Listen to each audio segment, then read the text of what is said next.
لبيك اللهم لبيك لبيك لا شريك لك لبيك إن الحمد والنعمة لك الملك لا شريك لك لبيك اللهم لبيك لبيك لا شريك لك لبيك إن الحمد والنعمة لك الملك لا شريك لك لبيك اللهم لبيك لبيك لا شريك لك لبيك إن الحمد والنعمة لك الملك لا شريك لك لبيك اللهم لبيك لبيك لا شريك لك لبيك إن الحمد.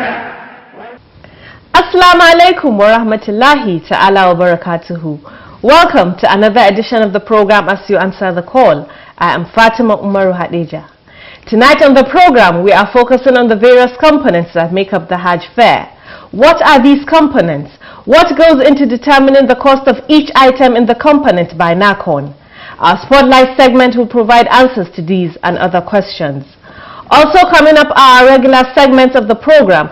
Stay tuned for the details.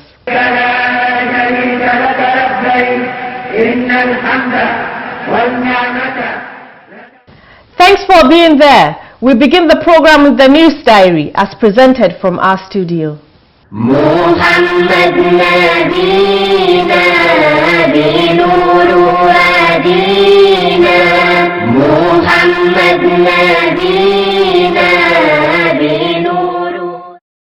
Plans by the National Hajj Commission of Nigeria NAHCON towards establishing the Hajj Management Institute have reached an advanced stage.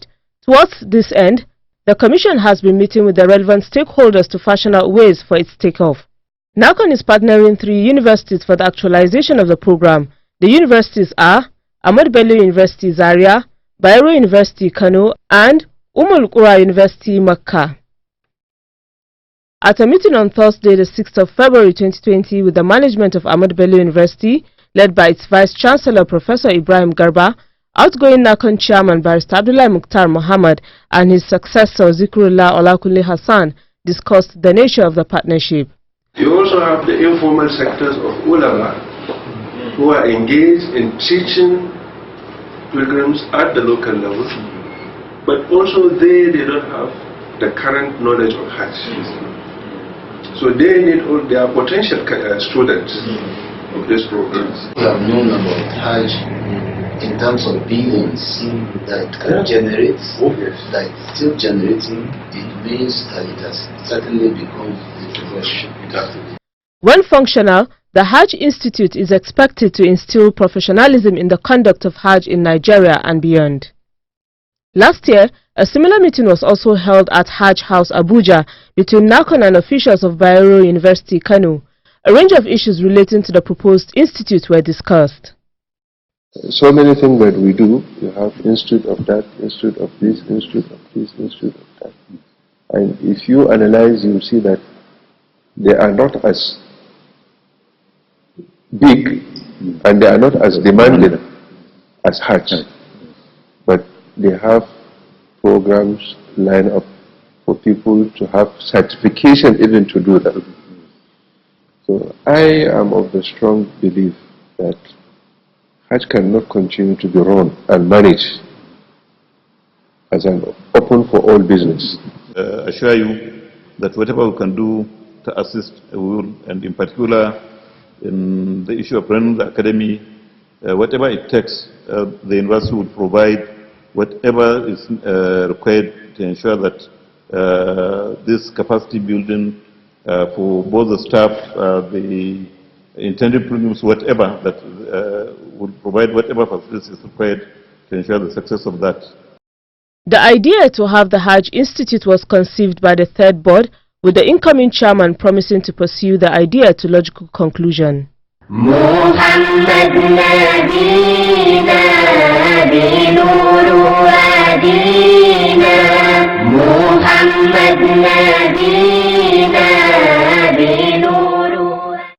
Katsina State Governor Aminu Bello Masari has appointed Alhaji Suleiman Nuhu Kuki as the new executive director of the State Pilgrims Welfare Board.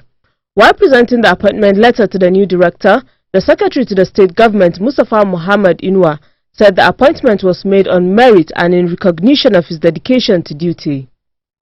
In his acceptance speech, Alhaji Suleiman Nuhu pledged to work diligently towards improving the services of the board. Similarly, Borno State Governor Professor Babagana Zulum has approved the appointment of Alhaji Ali Malam Bukar as the new executive secretary for the State Muslim Pilgrims Welfare Board. A statement by the board's Director of Information, Lawal Abacha, confirmed the appointment. The new executive secretary is taking over from Dr. Mustafa Muhammad Ali. The new secretary promised to work with all stakeholders in discharging his duties.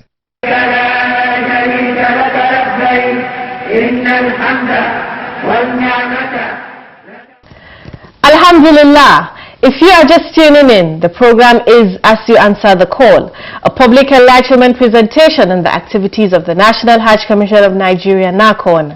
Now to the issue of the day, the Hajj Fair. Fixing the Hajj Fair every year is an exercise the National Hajj Commission of Nigeria takes very seriously. It entails planning and intense negotiations with service providers for the cost of services to be rendered to pilgrims. The services agreed upon add up to make up the Hajj Fair. Spotlight will tonight shed light on how all these are worked out to determine what each pilgrim pays at Hajj Fair. Stay tuned for the details. لبيك اللهم لبيك لبيك لا شريك لك لبيك إن الحمد والنعمة لك والملك لا شريك لك.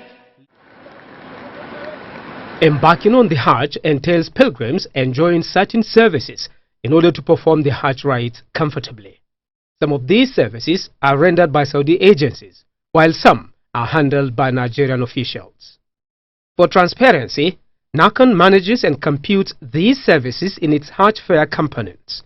The Hajj Fair components contain all the services that pilgrims are expected to enjoy during Hajj, and are divided into two, namely, the national charges and the state charges. National charges of the Hajj Fair components are airfare ticket, accommodation in Mecca and Medina, feeding at Mashair, air conditioners at Arafah, United Agent fees, tent security deposit, tent C, visa fees and Ministry of Hajj deposit. Others are car syndicate, Muassasa Arafat PVC tent, feeding at airport, feeding at Mecca and Medina, and accommodation for at least 35 days, as well as $800 basic travel allowance, which is equivalent to 244,800 naira and 1% CBN commission charge.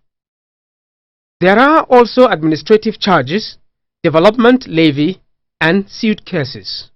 For the states, the charges involved uniforms, yellow card, registration form, as well as administrative charges. Muhammad Hamajoda is the Director of Internal Audit at the National Hajj Commission of Nigeria, NAHCON. He explains more. We have what we call 10C.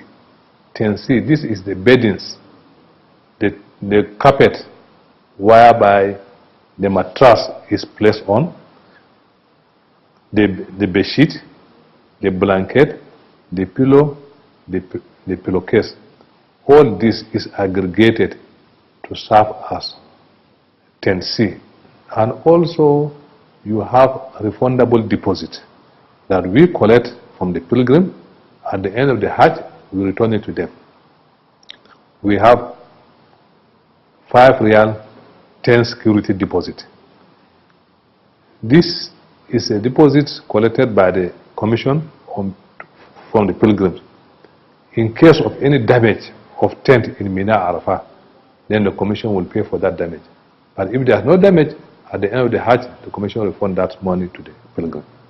To arrive at the price of each item that is within the influence of NAHCON and the states, the Commission has many strategies, including negotiating with service providers. The pre-Hajj visit that we normally undertake to go to Saudi, when we go there with a lot of engagement with stakeholders in the kingdom. We have what we call Establishment of African Non-Arab Countries, which is MUASSASA in short form. They are responsible for countries in Africa that are not Arab. They are responsible in rendering services in Mina and Arafah.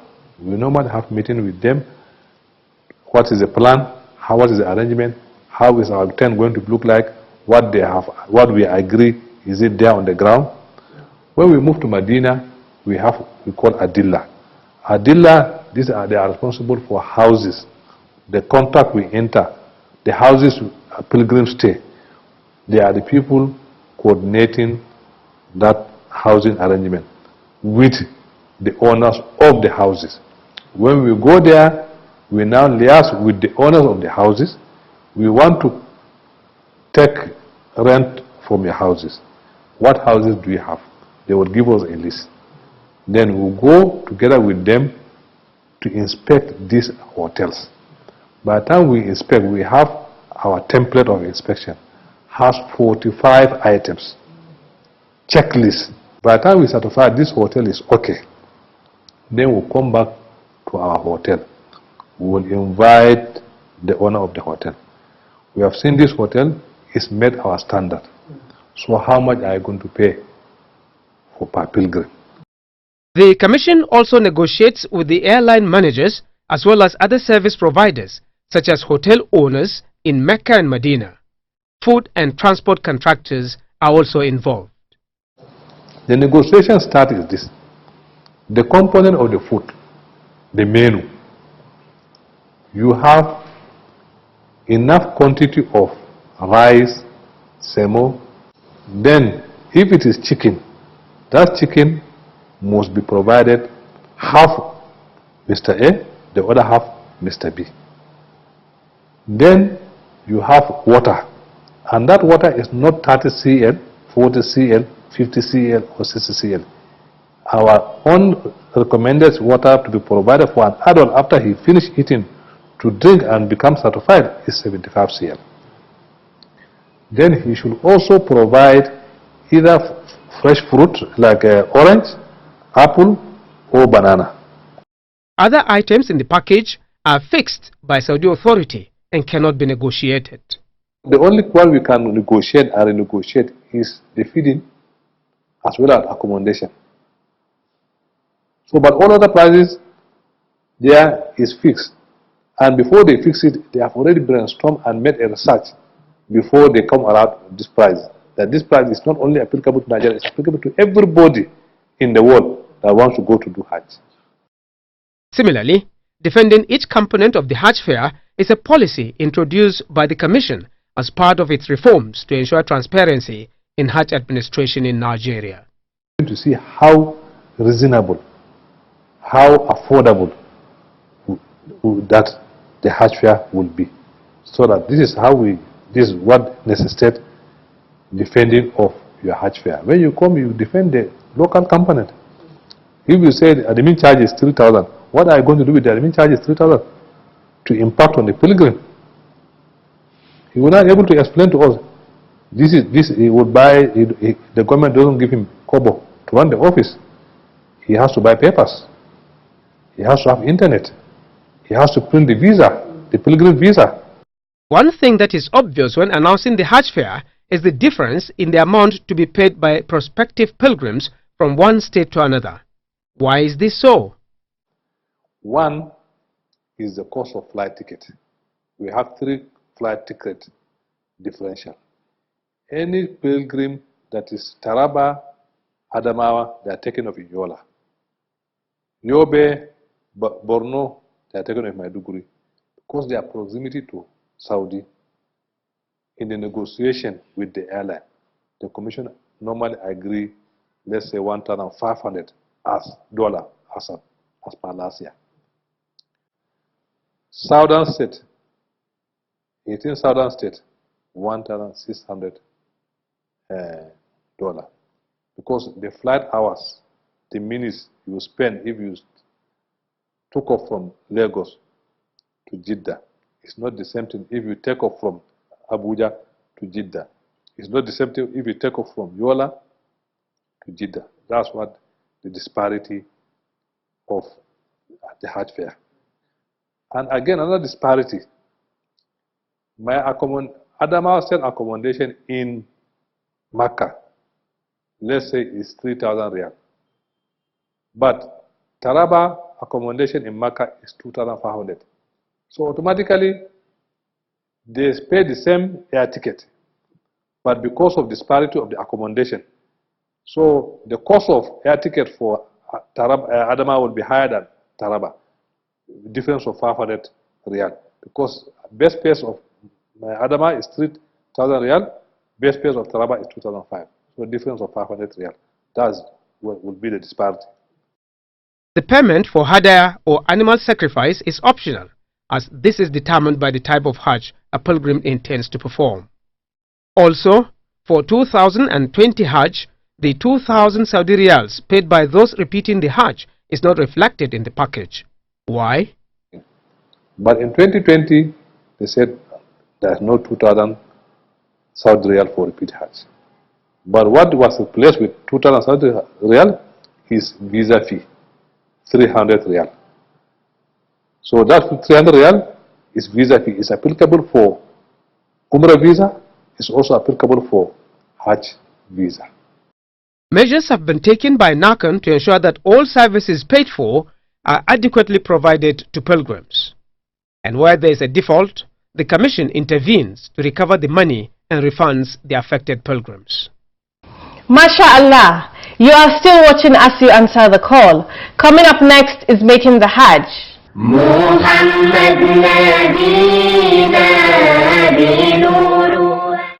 When proceeding on Hajj, pilgrims are expected to know how to perform the various rites associated with the Hajj as prescribed by Islam. And by extension, they must also know what type of Hajj to perform. Tonight on Making the Hajj, Imam Sharafuddin Abdul Salam Aliagan is our guide. He will talk about the different types of Hajj from which pilgrims can make their choice. Hajj and its performance has been classified into three. We have three types of Hajj. It is a common one. Number one, we have Ifrat. We have Qiran, and the third one we have Tamattu. Whoever perform Ifrat is referred to as Mufrid. Whoever perform Qiran is referred to as Qarin. Whoever perform Tamattu is referred to as Mutamattu. Ifrat is the one who observe Ihram with intention of performing only Hajj without Umrah. You understand? This person will not perform Umrah at all throughout the 3 months of Hajj period. Such a person will only have one singular intention of performing Hajj. And this is mostly observed by people around Saudi Arabia, people living in Mecca, in Medina, in Jeddah and the surroundings where one can easily travel by road. All those areas are required to perform Ifrat. Though other places, people come from other places can perform it, but it's majorly for those living around Mecca and Medina. Ifrat means having the intention of performing only Hajj without Umrah during the period of Hajj. How can a pilgrim perform Hajj Qiran? Qiran is called accompanying Hajj. Accompanying Hajj. That is Umrah that will go along with Hajj. That is Qiran, combining the two together. That is Hajj and Umrah.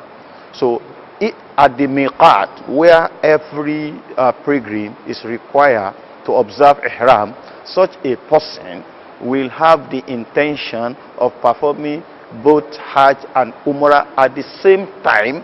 So when you observe Ihram with the intention of performing both Hajj and Umrah in the type of Hajj that is called Qiran, and you are known as Qarin, you will not get out of Ihram throughout the period of Hajj until you perform Tawaf al-Ifada. In Hajj Tamattu, pilgrims are to perform Hajj and Umrah but separately. On reaching Miqat, a pilgrim is to declare intention, put on the ihram, recite the talbiyah until they arrive Mecca. So when you get to Mecca, you go for tawaf. When you finish tawaf, you observe 2 rakah. After observing 2 rakah at Maqam Ibrahim, possible for you, then you drink Zamzam and you go for Sa'i bayna Safa wal Marwa. Movement between Safa and Marwa. Then you cut down your hair or you shave it completely. Then you perform Umrah. And that is Hajj Tamattu, because after that one, after shaving, then you get out of Ihram and relax. That relaxation is the enjoyment they are talking about. That you will be free to move about, do so many other things until the 8th of the Hajj, that you come back to observe Ihram, now observing new intention for the proper Hajj. In summary, Ifrad is Hajj without Umrah. Qiran stands for Hajj and Umrah combined without breaking and entering into Ihram. And Tamattu is Hajj and Umrah with breaking the Ihram after Umrah. In all the 3 types of Hajj, pilgrims must perform the compulsory rites, that is, the 4 pillars of Hajj. They are declaration of intention, tawaf or circumambulation of the Kaaba, sa'i or the walk between Safa and Marwa, and the major one, staying on the plains of Arafah. Apart from these major ones, pilgrims, when observing any of the 3 options, are expected to pelt the Jamrah, shave or cut their hair, among others. Pilgrims performing the Qiran and Tamattu are required to sacrifice animals, while those opting for Ifrad are exempted. Imam Ali Agha called on pilgrims to take advantage of the Pilgrims Enlightenment programs to educate themselves on Hajj rites and how they relate to the different types of Hajj. Alhamdulillah. Up next is the quiz.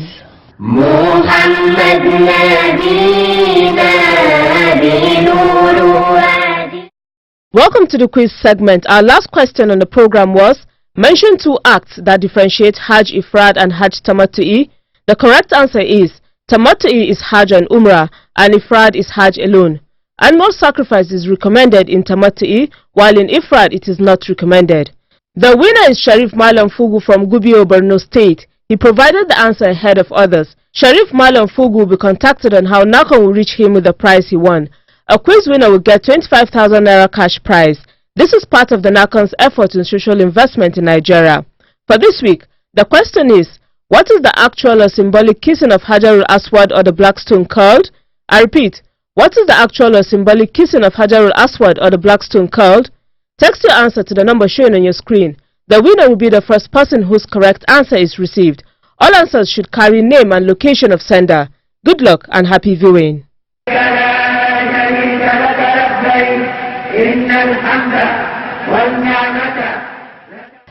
That's it on this week's edition of the program As You Answer the Call.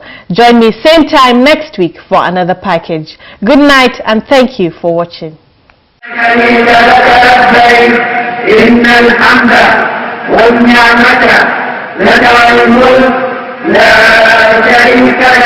لبيك اللهم لبيك لبيك لا شريك لك لبيك إن الحمد والنعمة لك